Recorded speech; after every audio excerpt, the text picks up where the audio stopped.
Okay, now that we've completed Chapter 4, Chapter 4 was all about learning the rules of calculus, how to take the derivative of a function.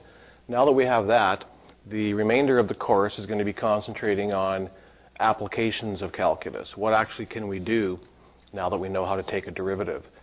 Chapter 5 is going to focus in on the graphical applications. It turns out that we can use calculus to understand the graphs of functions and how to graph them more accurately, and then that will lead into even some more interesting applications. So the first thing we're going to look at is section 5.1. In 5.1, we look at what are called higher order derivatives. Now up until this point, we've learned that if you have a function f of x, that the symbol f prime of x is known as the derivative. Now up until this point, we just called it a derivative.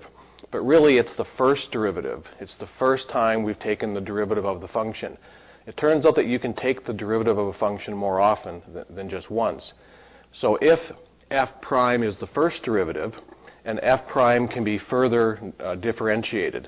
So if f prime of x can be differentiated,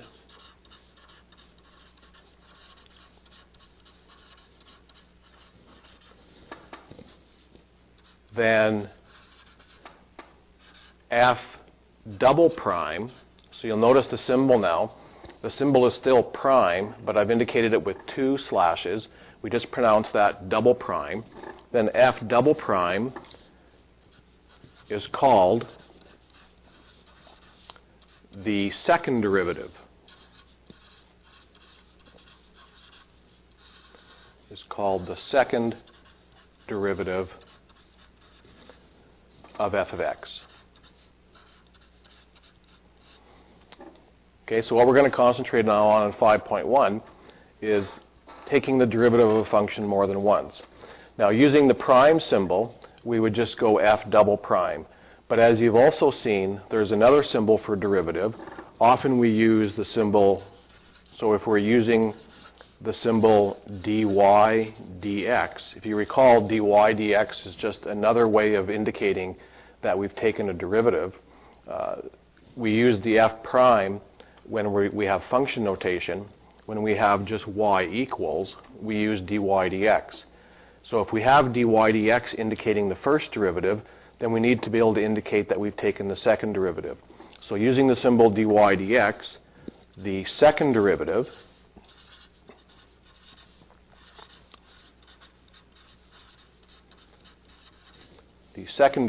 would be, now the way we indicate the second derivative using the dy dx symbol is we write d squared y over dx squared. Now the symbol isn't really a squared symbol. The way I like to remember it is I just think of it as I'm taking the derivative twice of the function y, and I'm taking the derivative with respect to x twice. So it's just important that you understand where the 2's go. You're not really squaring the derivative. That's the part I want to really stress. If you were squaring the derivative, you would just put dy dx, put a big bracket around it, and square it. This symbol indicates that you've differentiated the function twice. So you're taking the derivative twice of the function y with respect to x twice. Now, there's nothing stopping us from continuing to take further derivatives. So this, what I've just shown you here about taking a second derivative, this can be extended to take what are called, you can have a third or a fourth, or you could go all the way up to an nth derivative.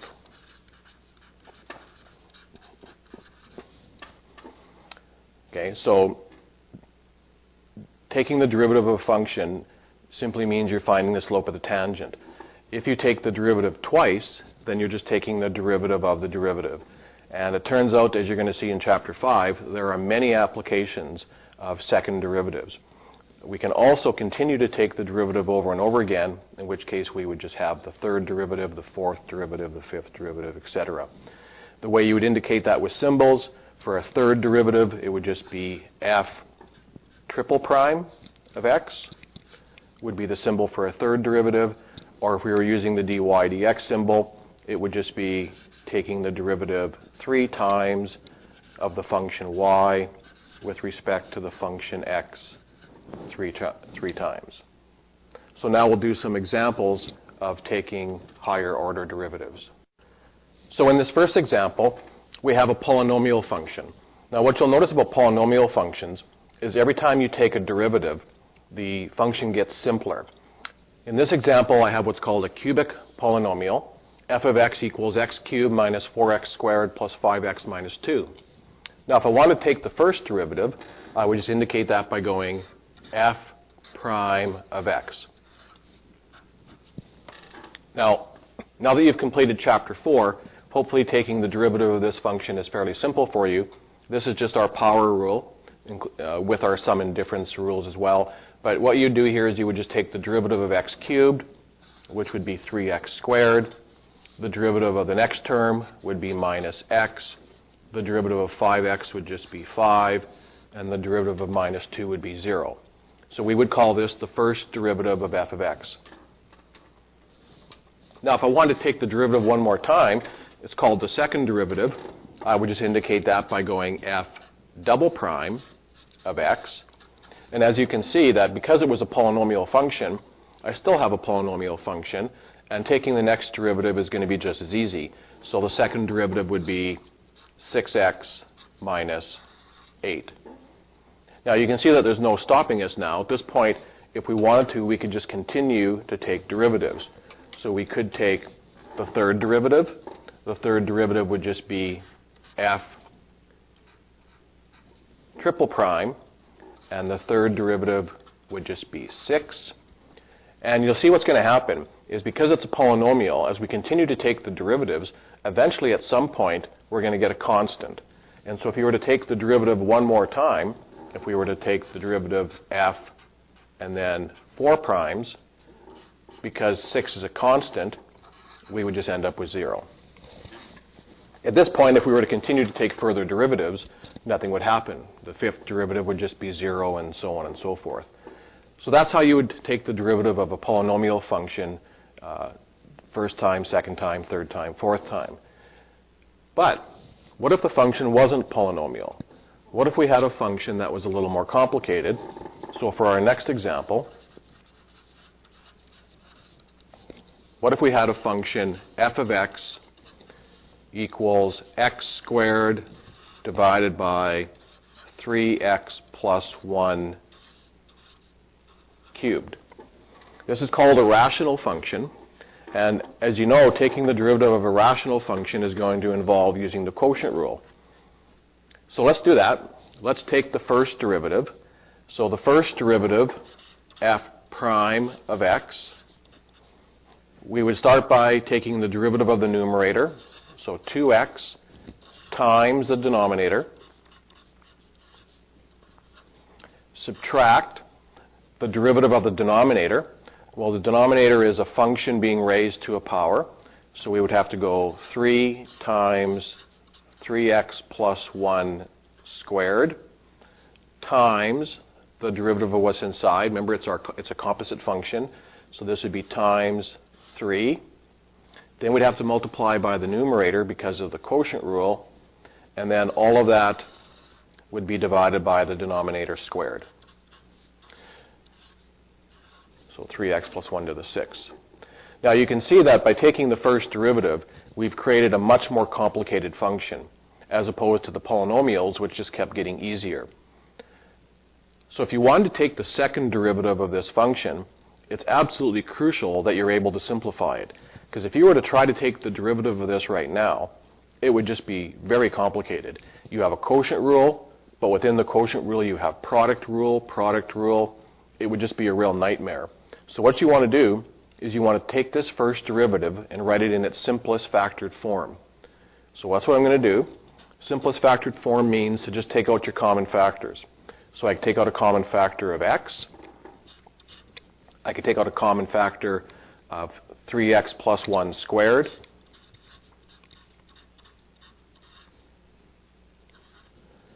And then draw my large bracket. And now that I've removed my common factors, I'm still left with a 2 and another 3x plus 1. So 2 times 3x plus 1 minus, and now I would take out my common factors from my second term. I would take out the x, so one of these x's is gone, so I would now be down to just 1x. I would take out the 3x plus 1 squared, so all of that would be gone. And what I'd be left with is just 3 times 3 times x, or 9x. And that would all be over 3x plus 1 to the 6th. This is a really important skill that you need to know how to do. One thing in calculus is knowing how to take a derivative. That's obviously very important, but it's crucial that you can take a derivative and write it in its simplest form. So what I would do now, notice I can divide out a common factor.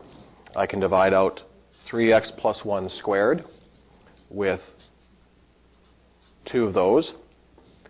And now I'm going to have just x times. Now inside this bracket, I'll just do this here without rewriting it every time. I'm going to have 2 times 3x, which is 6x. 6x take away 9x. So I'm going to have minus 3x. And then distributing the 2 into the bracket, I'm going to have a plus 2.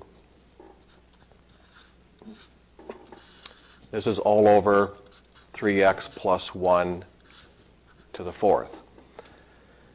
Now, if I was to take the derivative of this one more time, I still got a product rule on the numerator. But I can get rid of that quite easily by putting this x back in. I know often we want to remove our factors if you're making this equal to 0, for example, in solving. But because I got to take a derivative, my goal is to make this as easy as possible. So I'm going to multiply this x back inside the bracket, and I'm going to end up with negative 3x squared plus 2x all over 3x plus 1 to the 4th. So this is my first derivative. This is f prime of x. And I've written it in as simplest form as I possibly can so that now I could take the second derivative. So if you want to take the second derivative now, your function's still more complicated than it was at the beginning, but at least now I just have a quotient rule.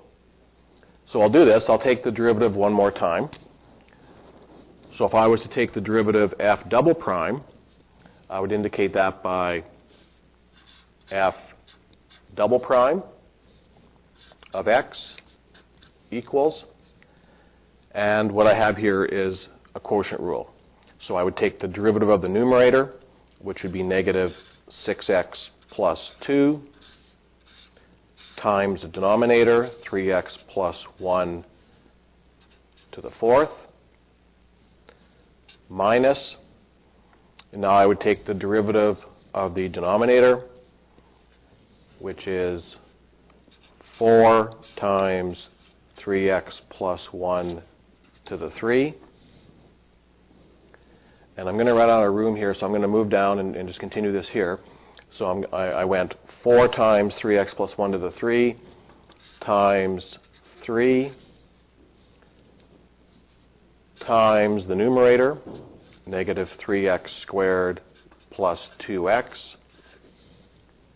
And then all of that would be all over the denominator squared, which would be 3x plus 1 to the 8th. Now, if for some unfortunate reason you were asked to take the derivative a third time of a rational function, which I would never have you do, it just gets really complicated.